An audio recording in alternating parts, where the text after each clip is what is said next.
amplify your passion for the guitar for a few dollars per month. Head over to theguitarchannel.biz. Welcome to the Guitar Channel. I am super happy to welcome you a new Zoom interview. It seems that we are doing more and more of this nowadays, so I am very happy to have on the other side of the Zoom connection the one and only Ben Eunson. Ben, how are you doing today? Yeah, I'm doing pretty well. Yeah. All right. I need to thank Jeff McCarlane because he's the one who introduced you to me. So thank you very much, Jeff, in case you are watching this. So Ben, tell me, what was your very first guitar? The very first guitar I owned was it was just a $30 guitar from like a little store, you know, where the strings were sort of a meter off the guitar neck. Of course, yeah. it's a good place to start, you know. It was I thought it was really painful to play like an open C chord on it, but and I was right, it was. It was tough, you know. It actually got easier from there on, I think, because I got the next guitar I got a couple of years later was an electric guitar, you know, sort of a $100 Strat knockoff, and that was a big step up. So. And do you remember the very first guitar riff you were able to play on the instrument, and can you play it?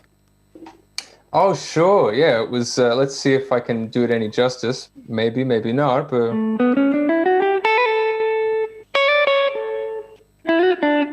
You know, that's what the first one was, you know. Once I figured that out, I was pretty happy with myself. Okay, that's cool. Can you pick a song on Autumn and walk us through your composition process? Maybe play what was the initial idea for the song and how it evolved, you know, into the final song. Sure, well, I could remember the first track, Lonely City, which I really think was... I don't really go back and listen to myself that much, you know, because I sort of can't bear to. But I remember, what was I going to say? I think it's an accurate picture of where I was at that time in terms of playing and writing, you know. I mean, yeah, and I wrote that on piano. Okay. And honestly, it started off with sort of a bass line, you know, the chords are... you know, sort of like that. And thinking about how can I put in interesting sort of tritone movement between this chord progression.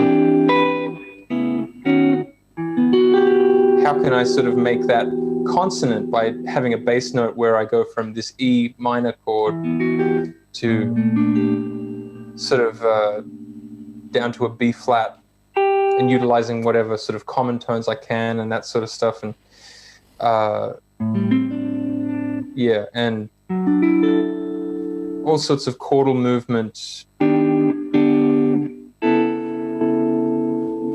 that really depends on the bass line. I just wrote the bass line first. I don't know why. It's just how it happened, and I wrote it on piano, and the rest unfolded. It was definitely influenced by probably Kenny Wheeler. I love Kenny Wheeler's compositions. Honestly, the bit that I like the most is right at the beginning, which is sort of this little thing I came up with,